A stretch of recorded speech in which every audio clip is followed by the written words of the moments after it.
I thought I knew about my ancestry and my past, but I was very wrong, and I have the DNA to prove it.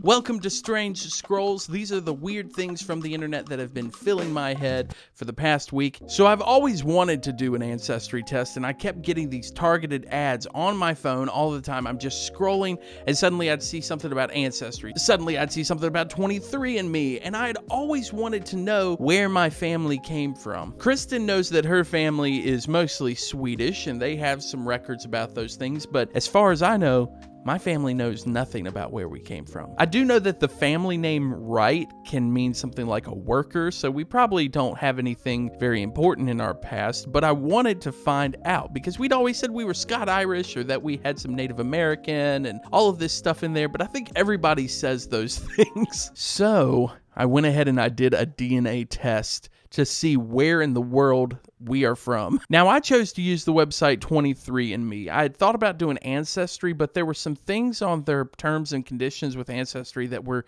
kind of making me feel sketchy. Stuff about how they would hand over your information and you'd have to put in a lot of requests to maybe get your information removed from their system. 23andMe seems a little more straightforward, and the genotyping that they do is less invasive, it seems. So how does this process work? Well, I got it on a sale, so I spent like $60, and I got a kit in the mail. That kit had a little tube in it that was just, it just had a little funnel where you would spit into it a lot. So I proceeded to spit and spit and spit into this vial. It was hard to produce that much spit. I didn't think that I had any more moisture left in my body. So after I spit in there, I closed the lid, and that lid, it popped like this plastic bubble, and it released this liquid into it that preserves it. And then I mailed it off. I mailed my DNA off. If you see a clone of me walking around the streets, please let me know. So then after about 3 weeks, I get an email that says, hey, we have your results. Now, what did I think my family was? I really leaned that we were like Scottish. That was what I had heard. I heard Scot-Irish, but I also heard a lot about Native American in the family and things like that. So I really just wasn't completely sure, but those were the things that I leaned towards. So that had been my whole identity. That ended up being a lie. So who am I? Welsh? I'm like, what is Welsh? What is Welsh? That's right. Your boy is straight from Wales. And you know where I don't know anything about? Wales. I don't know anything about it. I had always looked up things about Scotland. I'd looked up things about Ireland. I had never looked up anything about Wales, but apparently I am 99.5% Welsh. I'm as white as a blank piece of paper. This is as white as we get. Now, there was 0.2% Northern African, which I guess is interesting. And then there was like 0.2 or 0.3% where it was just kind of indigenous American, but it doesn't really mean much genetically for me. So how do they find this stuff out? Well, when you send your spit off to 23andMe, they start genotyping, and I had to really look into what this even means. Your spit has cells in it. I'm just going to read it for us. So a lab extracts the DNA or the cells from the saliva sample and then amplifies it so that there's enough of it to be genotyped. So the DNA is then cut into smaller pieces and applied to a chip, which has millions of microscopic beads on the surface, and each bead has a probe. I feel invaded by that.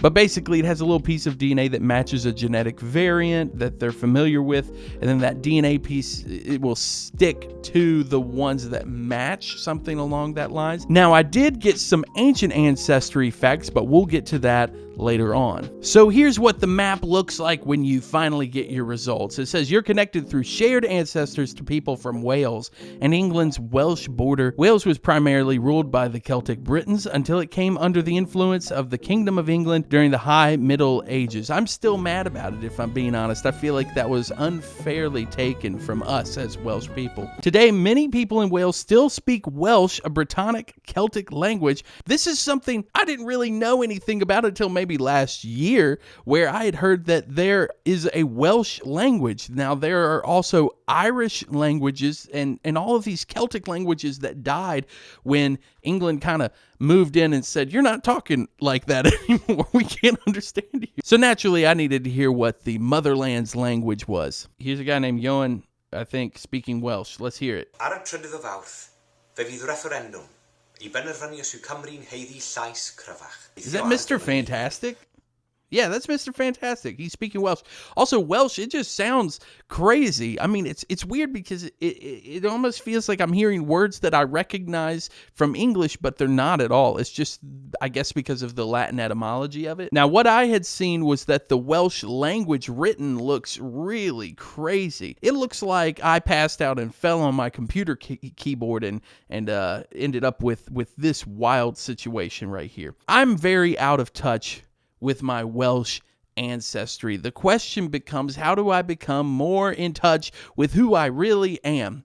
Well, lucky for me, I have a friend who lives in Wales. Well, he doesn't live in Wales now, but he is Welsh and he's from Wales. And his name is Gwyl. We've been friends for a long time now. He watches this channel. And I said, Gwyl, how do I sound and how do I do things that sound more like the motherland? And Gwyl sent me a voice recording, so we're going to listen to Gwyl's recordings and see what I can learn from it. Jonathan, croeso i'r teulu Gymraeg, which I think means welcome to the Welsh family. Now, there's a few things you need to know about being Welsh. Firstly, and possibly most importantly, is that in any sporting event, even if Wales aren't playing, you have to support anyone except for England.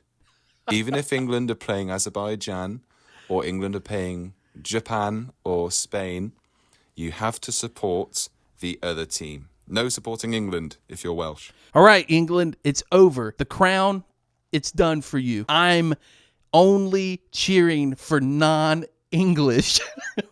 The other thing you need to know is how to say the longest town in Wales. Now, I'm not quite there, and I've been Welsh for 29 years, but it goes something like this. Now, what is that?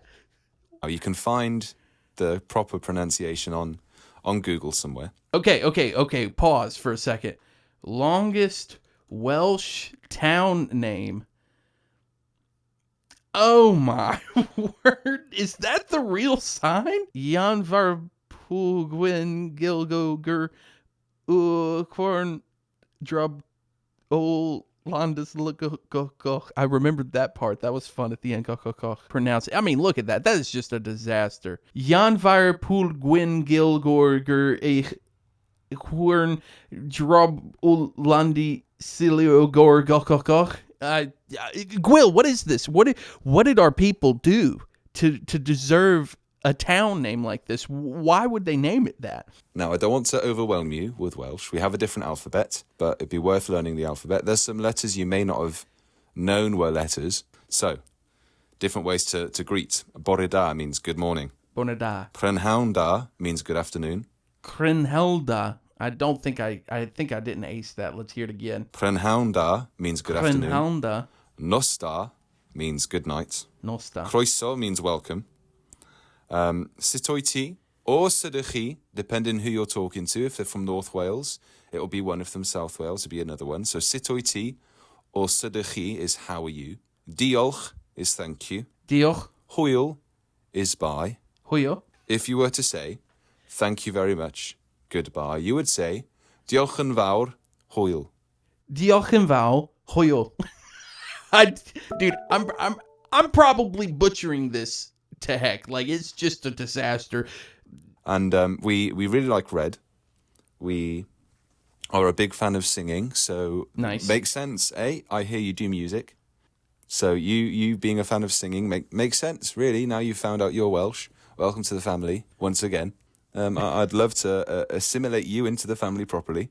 You must now be a fan of rugby. You have to support Wales. You have to eat rarebit, which is basically cheese on toast, but don't tell anyone. Okay. Welsh cakes every 1st of March for Dydd Gwyl Dewi Sant and David's Day. is important. I'm sorry, it's all just coming back to me. Wow. And you have to learn to sing Bread of Heaven. Guide Me, O Thou Great Jehovah is our second national anthem.